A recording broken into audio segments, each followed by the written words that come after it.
Cuando Dios miró toda su obra y declaró que era buena, ¿se estaba refiriendo a todo lo que hoy vemos? ¿A cada criatura que puebla la historia humana? La respuesta de la Escritura nos obliga a una tensión. La creación sí es buena, y sin embargo, la Biblia registra la irrupción de realidades que no pertenecían al diseño original. Hoy quiero acompañarte en un viaje exegético y pastoral para entender por qué existen 4 tipos de criaturas que en su función corrupta la Escritura presenta como intrusas. Los Nefilim, la serpiente del Edén como portavoz del engaño, los demonios y el adversario mismo. Empezaremos por la primera de estas irrupciones, los Nefilim. Imagina la escena. Israel envía 12 espías a explorar la tierra prometida.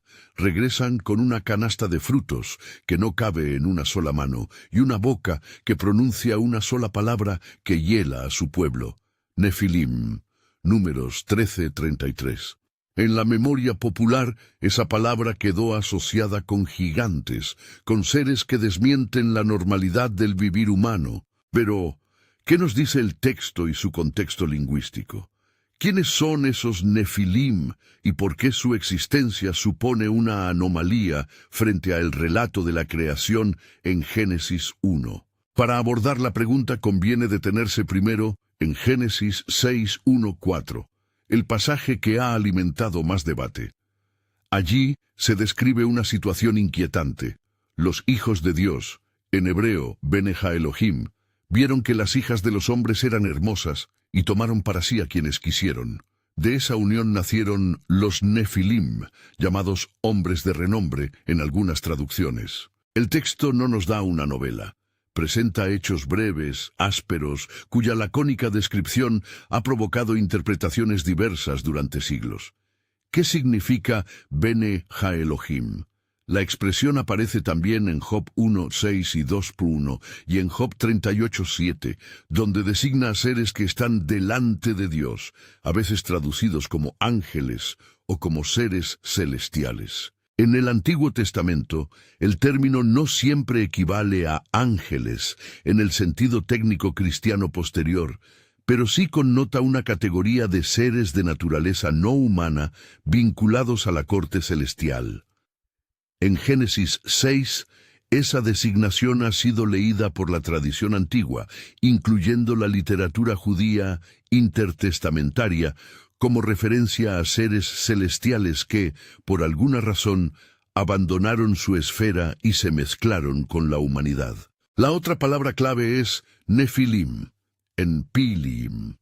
El término proviene probablemente de la raíz NPL, caer, lo que ha llevado a interpretarlo como los caídos o los que hacen caer, aunque la tradición ha conservado la imagen del gigante. En Números 13:33, los espías usan la etiqueta para evocar gigantes cuya estatura inspira temor.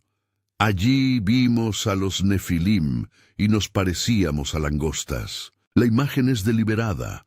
Estos seres alteran la escala humana, producen la sensación de que la criatura humana ha sido trastocada.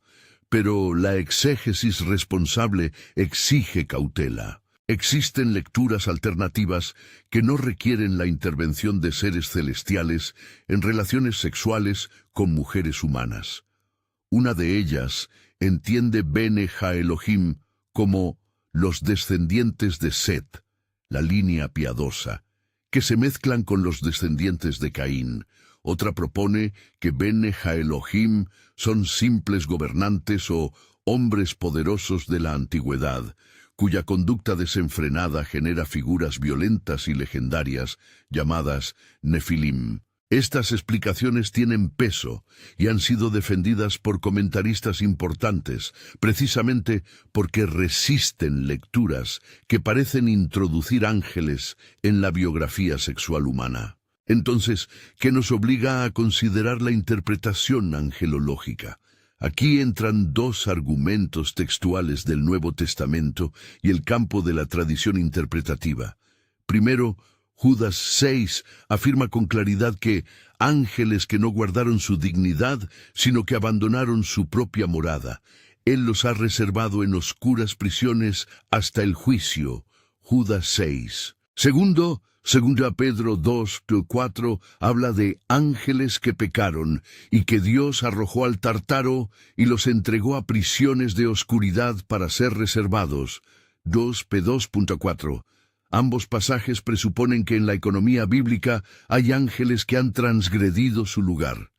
Para lectores antiguos y medievales, estas referencias fueron suficientes para ligar a esos ángeles con la narración de Génesis 6. La literatura de la época del Segundo Templo, como el libro de Enoc, desarrolla ampliamente la idea. Relata a los vigilantes que bajaron, se unieron a mujeres humanas y engendraron gigantes corruptos, cuyo legado fue violencia y perdición.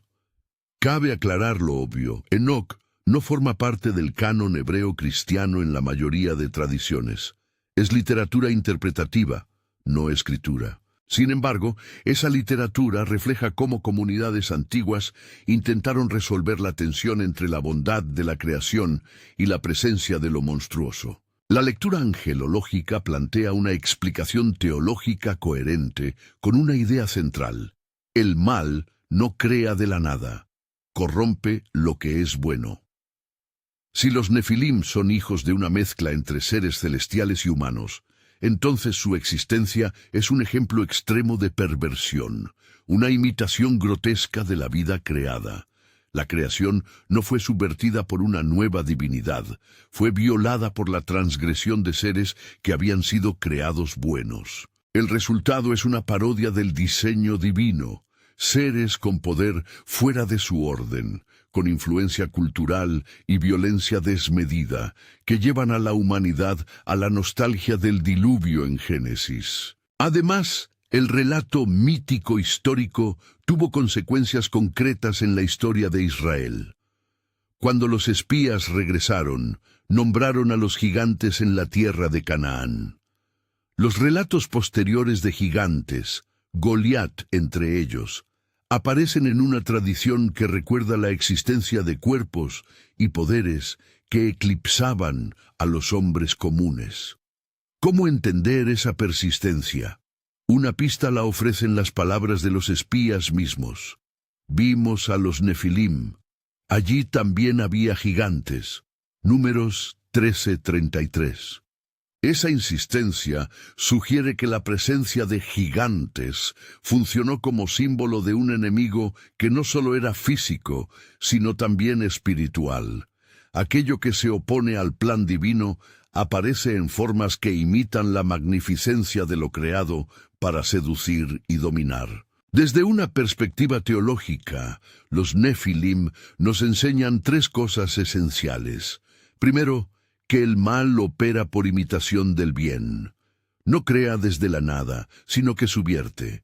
Segundo, que la libertad, también la de los seres no humanos, implica riesgos para el orden creado.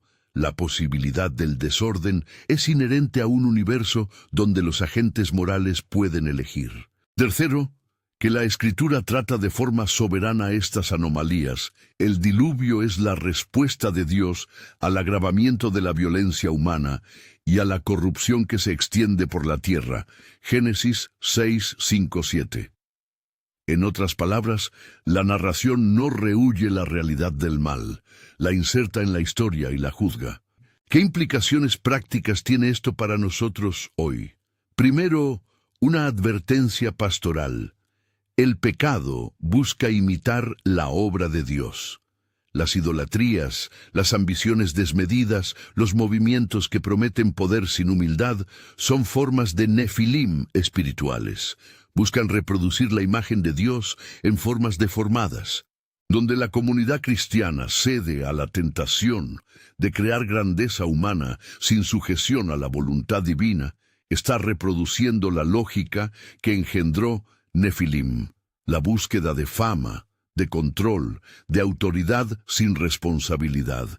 Segundo, una invitación a la humildad. Si el orgullo de seres creados llevó a la creación de monstruos, la humildad cristiana es el medio para restaurar la verdadera grandeza. Por eso la historia de la Biblia avanza. No queda en la tragedia, apunta hacia la redención. Antes de continuar, conviene subrayar límites hermenéuticos. No debemos afirmar dogmáticamente que los Nefilim son exactamente ángeles que se unieron con mujeres, como si toda tradición e interpretación posteriores no existieran. Existen lecturas alternativas y razones para prudencia. Las referencias de Judas y 2 Pedro confirman que algunos ángeles pecaron. La literatura intertestamentaria ofrece un marco interpretativo que muchas comunidades antiguas aceptaron. Pero presentar esa lectura como la única posibilidad sería exceder lo que el texto canónico exige. Por eso, al hablar de Nefilim, conviene diferenciar claramente entre lo que el texto explícitamente afirma y lo que la tradición interpreta. Si este tipo de estudio te ayuda a ver con más claridad las capas del texto, deja tu like para que más hermanos puedan encontrar este material. Salgamos ahora del campamento de espías y acerquémonos a un escenario anterior, y en cierto sentido, más primerizo, el jardín del Edén. El relato de Génesis 2:3 contiene la primera fractura cultural. Allí ocurre la primera conversación que determina el destino humano. No fue una voz humana la que dio la primera gran negación. Fue la serpiente la que habló y persuadió. Esa serpiente presenta un enigma. Por un lado, en el texto de Génesis 1, la creación animal ocupa su lugar en la bondad de Dios. Por otro, en Génesis 3, la serpiente se convierte en el instrumento por el cual una entidad espiritual introduce la mentira y la desobediencia. ¿Cuál es la identidad de la serpiente? El hebreo usa la palabra nahash, que puede significar simplemente serpiente, y en otros contextos, aludir a la práctica de hacer adivinaciones o a objetos relacionados con bronce y señales. La polisemia es importante. Nahash no es un término técnico que nos permita por sí mismo concluir si se trata de un reptil normal o de un símbolo para algo más profundo. El texto mismo sugiere una dualidad. La serpiente es en apariencia un animal, pero detrás de su discurso hay una agencia espiritual. Más tarde, en Apocalipsis 12, Juan identifica explícitamente a la serpiente antigua con el adversario, el dragón, y lo llama Satanás.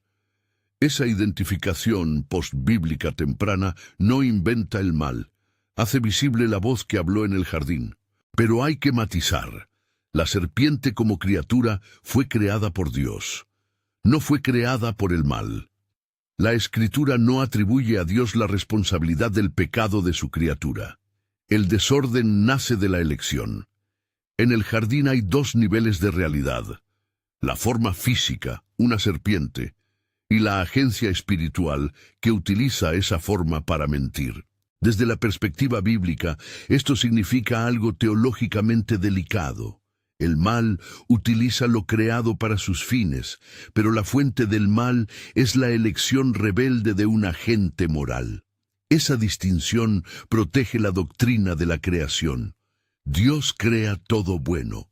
La corrupción es introducida por la libertad mal usada. A partir de ese punto, la Escritura traza una línea que atraviesa la historia. La primera mentira produce la primera fractura cultural. Esa fractura no es solo individual, es estructural. Cambia la manera en que la humanidad se relaciona consigo misma, con Dios y con la creación. Lo que antes era un espacio de comunión se convierte en un campo de sospecha, de vergüenza y de ruptura. Y sin embargo, incluso en medio del juicio, el texto propone un rayo de esperanza en la forma de una promesa. Génesis 3:15 enuncia lo que la tradición ha llamado el protoevangelio, la primera pista de que la historia no culminará en la victoria del engaño. En el horizonte de la narrativa bíblica aparecerán más pistas que relacionan la figura de la serpiente con la idea de redención. Más adelante, Moisés levanta una serpiente de bronce en el desierto, Números 21, para que todo aquel que mire sea sanado. Y Jesús mismo remite a esa imagen en Juan 3:14, señalando que el levantamiento es figura de su propia elevación en la cruz. Estas conexiones tipológicas nos muestran algo esencial. La Escritura no trata a la serpiente como un elemento aislado, sino como un símbolo que será resignificado en la historia de la salvación. La misma imagen puede ser instrumento de juicio y paradójicamente señal de vida cuando se la entiende como figura de la mediación que Dios establece para la redención. A medida que nos acercamos al corazón del enigma de la Nahash, conviene también mirar el telón de fondo cultural del antiguo cercano Oriente. En muchas culturas vecinas, las serpientes tenían connotaciones tanto positivas como temibles. Eran símbolos de sabiduría, de realeza, a veces objeto de culto. La Biblia se mueve dentro de ese paisaje simbólico y a la vez lo subvierte. En Génesis, la serpiente no es glorificada. Es el canal de la seducción y la transgresión. Y sin embargo, la autoría divina reutiliza la iconografía para mostrar cómo Dios redime lo que fue pervertido. Justo cuando hablamos de Nahash y su polivalencia lingüística, surgen preguntas que merecen una exégesis pausada. ¿La serpiente actuó por sí sola o fue vehículo de una entidad personal que la habitó? ¿Qué dice el texto original hebreo sobre la agencia detrás de las palabras? ¿Cómo conciliar la creación buena en Génesis 1 con la presencia de una criatura utilizada para el primer engaño? Estas interrogantes nos conducen a un examen más fino del léxico hebreo, de las alusiones en el resto de la Biblia y del desarrollo cristológico que hace de la caída y la redención un solo arco teológico. Aquí nos detenemos para tomar aire y prepararnos a bajar al detalle filológico y teológico que esos interrogantes exigen. La respuesta no es simple. Necesita que miremos con lupa pasajes cruzados, comparaciones culturales y la voz de la tradición interpretativa. Pero antes de emprender ese descenso, conviene captar la línea argumental que ya hemos trazado. Tanto los Nefilim como la serpiente ilustran una dinámica persistente en la historia humana y cósmica, la perversión de lo bueno por la voluntad que se revela. Esa dinámica será el hilo conductor que nos llevará en la siguiente fase a considerar no solo a la criatura que habló en el Edén, sino a las fuerzas espirituales que operan más allá y detrás de lo visible. Entramos ahora en la tercera gran irrupción, los demonios. Si los Nefilim y la serpiente nos muestran cómo lo creado puede ser pervertido y usado para el engaño, los demonios son la categoría que aparece con mayor intensidad en la experiencia espiritual registrada en los evangelios y en la literatura apostólica. Minigancho, no aparecen en Génesis 1, pero llenan los relatos del ministerio de Jesús. ¿De dónde proceden y qué significan para nosotros hoy? La palabra que encontramos en el Nuevo Testamento para estas realidades es con frecuencia daimonion, daimonion o daimonia en plural, traducida habitualmente como demonio. En el Antiguo Testamento hebreo hay términos próximos como shedim, shdim, en textos postexílicos y en la literatura rabínica, y vocablos que describen espíritus malos o violentos. En el paisaje religioso del antiguo cercano Oriente, las sociedades vecinas tenían una amplia tipología de espíritus. Mesopotamia nombraba seres que causaban enfermedad o locura. Ugarit y otras culturas hablaban de entidades que transitaban entre el mundo visible y el invisible. La Biblia cristiana no adopta sin más todas esas categorías, pero sí entra en diálogo con ese telón de fondo cultural, y lo hace a su manera, no como un inventario mitológico, sino como una teología de la intrusión del mal. ¿Qué testimonios ofrece el texto bíblico sobre su origen? Existen al menos dos líneas que la tradición ha considerado y que conviene distinguir con cuidado. Primera línea: los demonios son parte del séquito de ángeles que se rebelaron con el adversario. Pasajes como Apocalipsis 12:4 describen a una porción de los ángeles que acompañaron al dragón en su caída. Mateo 25:41 habla de el fuego eterno preparado para el diablo y sus ángeles. Lucas 10:18 registra las palabras de Jesús: «Vi a Satanás caer del cielo como un rayo». El cuadro que se arma a partir de esos textos y de las referencias de Judas 6 y 2 Pedro 2 es el de seres angélicos que por elección se apartaron de la comunión con Dios y pasaron a operar en contra del designio divino. Esta caída no los anula, los convierte en agentes de engaño, cadáveres espirituales que aún actúan, dañando, seduciendo y oponiéndose. Segunda línea: la literatura judía del Segundo Templo, no canónica pero influyente, desarrolla otra posibilidad complementaria. Algunos demonios serían espíritus ligados a los nefilim o a los gigantes perecidos, es decir, almas o manifestaciones de la corrupción producida por la mezcla entre seres celestiales y humanos. El libro de Enoc describe que, tras la destrucción física de los gigantes, sus espíritus quedan como sombras o demonios que atormentan a los vivos. Esta idea se encuentra también sugerida en tradiciones mesopotámicas y en ciertas perícopes rabínicas que atribuyen a los muertos de conducta violenta una especie de presencia espectral que perjudica a los vivos. Debe repetirse con énfasis: esto pertenece al campo de la tradición extracanónica y de la interpretación antigua. No es doctrina explícita del canon, pero sí constituye una lectura histórica de cómo comunidades antiguas intentaron explicar la persistencia del mal y las enfermedades misteriosas. ¿Cómo se manifiestan los demonios en los evangelios? Allí su presencia es tanto clínica como teológica. Casos como el de Gerasa, el de la Legión, Marcos 5:1-20, Lucas 8:26-39, muestran a personas poseídas que actúan con violencia.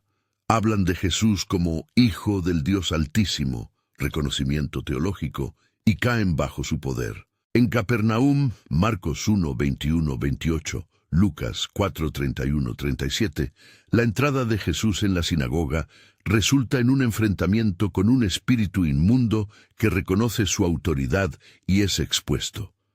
Estas escenas no son folclóricas, son testimonio de que en la experiencia del pueblo de Israel y en el ministerio de Jesús había una realidad espiritual que afectaba cuerpos, mentes y comunidades. Jesús no dialoga con un catálogo de ideas.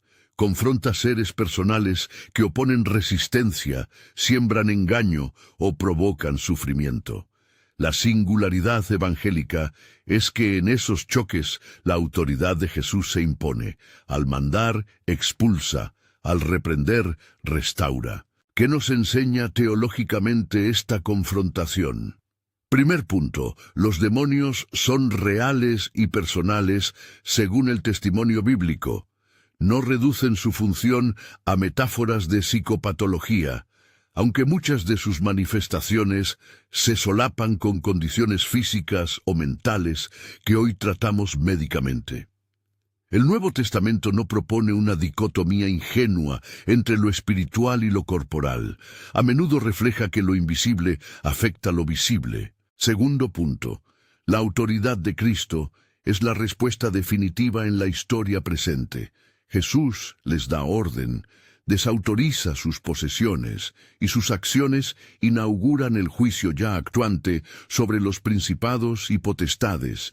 Véase Colosenses 2:15, donde se describe que Cristo despojó a los principados y potestades y los exhibió públicamente. Tercero punto: la Biblia no ofrece un inventario exhaustivo de técnicas para manejar lo demoníaco. Ofrece el Evangelio, Cristo y su potestad sobre la creación, la palabra que desautoriza y la comunidad que ora y vive en arrepentimiento. ¿Significa esto que todos los males son demoníacos? No. La Escritura distingue múltiples causales del sufrimiento: la condición caída de la creación, Romanos 8, la libertad humana y su violencia, el dolor natural y la operación del mal espiritual. La prudencia pastoral exige que no transformemos cada crisis o enfermedad en una crisis demonológica. Jesús curaba y liberaba. No reducía la enfermedad a pecado ni a posesión sin examen. Del mismo modo, la Iglesia responsable debe combinar discernimiento, medicina, acompañamiento psicológico y el ejercicio de la fe. ¿Cuál es la relación entre demonios e idolatría? Aquí la Biblia es contundente. En el Antiguo Testamento, la adoración de ídolos a menudo se describe como abrirse a poderes que no son Dios. Deuteronomio 32, Salmo 106. En el Nuevo Testamento, Pablo advierte que las prácticas idolátricas están ligadas a fuerzas espirituales que oponen resistencia a la luz del Evangelio. Efesios 6:12. Porque no tenemos lucha contra sangre y carne, sino contra principados, contra potestades.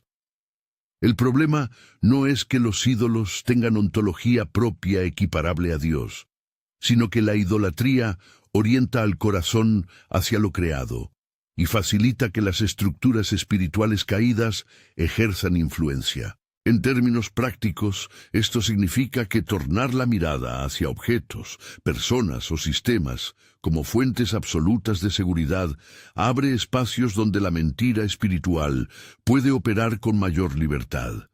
Por eso, la aplicación pastoral debe incluir una crítica de la idolatría moderna, formas de poder secularizadas, culto a la salud, éxito, nacionalismo o carisma humano que suplanta la soberanía divina. Ahora bien, ¿qué nos dice todo esto sobre la pregunta inicial del vídeo? ¿Por qué hay criaturas que Dios nunca creó en relación con los demonios? La respuesta sigue la lógica trazada hasta aquí. Dios no creó seres para ser agentes del mal. Creó seres libres que por su elección se opusieron a Él. La existencia de demonios no es prueba de un diseño perverso de Dios, sino de la libertad moral que hace posible tanto la fidelidad como la rebelión. En cierto sentido, criaturas que Dios nunca creó alude a funciones o estados que no pertenecían al orden original. La dominación maligna, la posesión explotadora, la mentira sistemática. Esos estados son invenciones de la rebelión, no de la creación. Aplicación pastoral concreta tras el bloque. Para la comunidad cristiana la enseñanza es doble. Primero, mantener la sobriedad, no alimentar miedos irracionales ni prácticas supersticiosas. Tratar el sufrimiento con razón, ciencia y fe.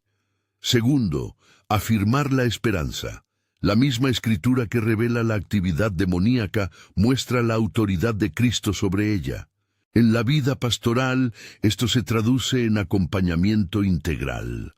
Oraciones de liberación con discernimiento, cuidado médico y psicológico, formación doctrinal sobre la soberanía de Cristo y rechazo de las prácticas esotéricas.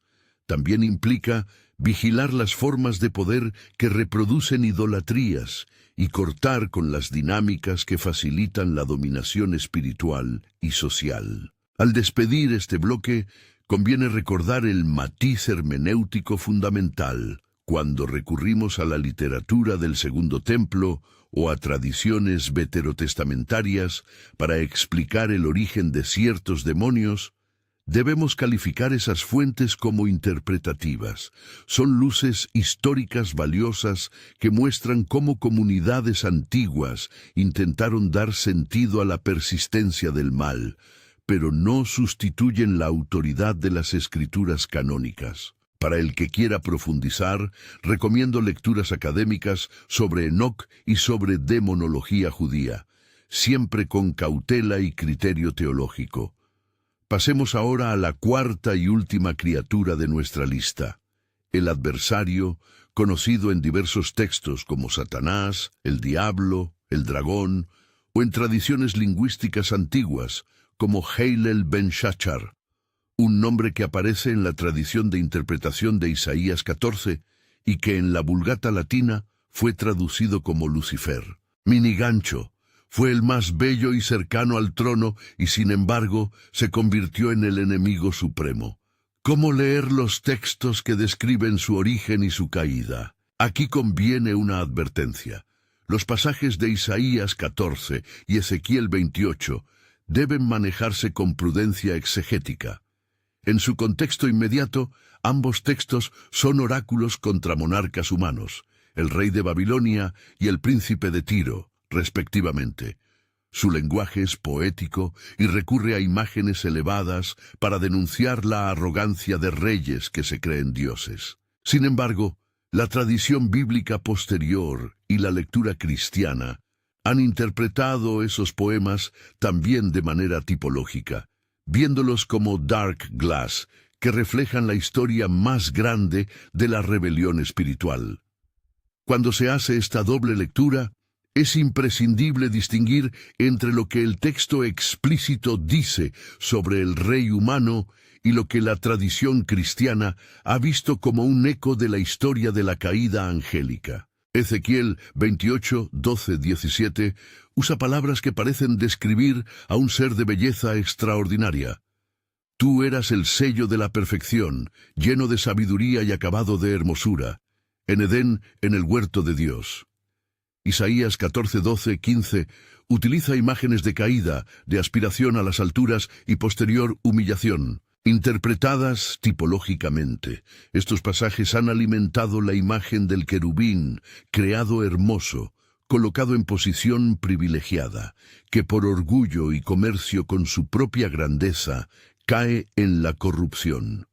Esta es la interpretación tradicional que ha llevado a hablar del adversario como querubín caído, o como el orgulloso aniquilado por su ambición. No obstante, la lectura colectiva del Nuevo Testamento y de los escritos apostólicos matiza la figura. Satanás es creado. Véase Colosenses 1:16, donde se afirma que todo lo creado, visibles e invisibles, lo fue por medio de Cristo, pero se define por su elección de oposición. La teología bíblica insiste en que la fuente última del mal no es un principio ontológico independiente. El mal es ruptura, es negación, es privación del bien. Así que Satanás no inventa la maldad, la asume y la encarna por su voluntad. ¿Qué títulos y funciones se le atribuyen? La Escritura lo llama adversario. Satanás significa literalmente el adversario o el acusador, diabolos, calumniador, príncipe de este mundo, dragón, Apocalipsis 12, astuto tentador, padre de la mentira, Juan 8:44. No todos estos títulos son equivalentes, cada uno enfatiza un aspecto. Acusador que presenta cargos contra el pueblo, Job 1, Zacarías 3, 1, 2. Tentador que seduce, Mateo 4. Príncipe que organiza la oposición, Juan 12:31, 14:30. Dragón que promueve guerra espiritual y persecución, Apocalipsis. En conjunto forman un perfil, un ser que usurpa la autoridad, se viste de grandeza, miente y busca destruir la obra de Dios. ¿Cuál es el núcleo teológico que debemos sostener respecto a Satanás? Primero, que fue creado, como todo lo creado, bueno en principio, pero eligió rebelarse. Segundo, que su actividad es real y dañina, pero no absoluta. Su poder es limitado y sometido a los designios providenciales de Dios. Tercero, que la crucifixión y resurrección de Cristo despliegan ya la victoria sobre sus maquinaciones. Colosenses 2:15, Hebreos 2:14. La cruz expone la futilidad de la acusación y despoja la autoridad fingida de los usurpadores espirituales, mostrándolos por lo que son, derrotados y en última instancia, juzgados. Aquí el contraste entre orgullo y humildad toca su punto más alto. En la tradición bíblica, la soberbia es el pecado fundador. Pretender ser dueño de la propia norma, rehusar la criatura en lugar de dependencia y alabar la autosuficiencia.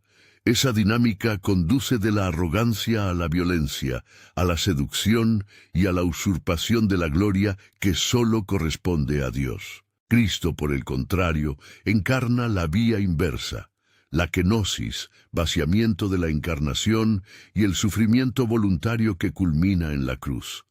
En términos prácticos y espirituales, la unidad de la historia bíblica muestra que la humildad redentora ha vencido la soberbia usurpadora. La tipología funciona así. Los reyes que se creen dioses, Babilonia, Tiro, anticipan la dinámica propia del adversario espiritual. Cuando la Escritura critica la grandeza humana, está señalando el modo en que la creación pervierte su finalidad. Cuando la Escritura describe a Satanás como el que ha sido, como acusatador de nuestros hermanos, Apocalipsis 12:10, está describiendo la inversión trágica de una función creada para la alabanza y la proximidad con Dios. Desde la perspectiva pastoral, ¿qué implicaciones tiene esto para el creyente? Primero, no caer en un dualismo que exalte al adversario a nivel ontológico igual que a Dios. Segundo, no subestimar su capacidad para seducir y corromper, especialmente mediante el orgullo, la ambición y la idolatría. Tercero, vivir la humildad como práctica espiritual central. La reforma del corazón incluye deshacer cualquier estructura de poder en nuestra vida que reproduzca orgullo, exclusión o violencia. La humildad concreta se expresa en arrepentimiento, confesión, servicio y dependencia de Cristo. Es la vía de la vida, porque recuerda que la verdadera vocación es reflejar la gloria de Dios, no usurparla. Llegamos así al clímax teológico de nuestro recorrido. La cruz como exposición y derrota del adversario. Mini gancho. La victoria de Cristo no es solo un triunfo legal, sino la desvelación del fraude. Cuando Jesús muere y resucita, algo esencial sucede respecto a las criaturas rebeldes. Su acusación pierde peso, su dominio se muestra como impostura. Esto no es un mero símbolo, es la lógica escatológica y ya iniciada del Nuevo Testamento. Colosenses 2:15 ofrece una imagen poderosa. Cristo desarmó a los principados y a las potestades y los exhibió públicamente, triunfando sobre ellos en la cruz. Esta exhibición es una desmitificación.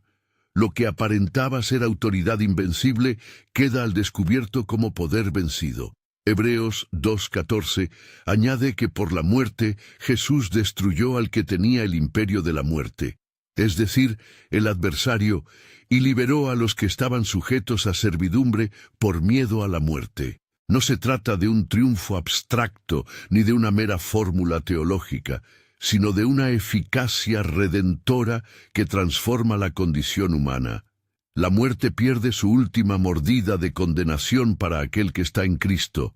La acusación ya no tiene la última palabra. La victoria de Cristo tiene además implicaciones éticas y comunitarias. Si la cruz despoja las estructuras de usurpación, la Iglesia llamada a vivir bajo esa victoria debe practicar la humildad, la servicialidad y la vulnerabilidad redentora.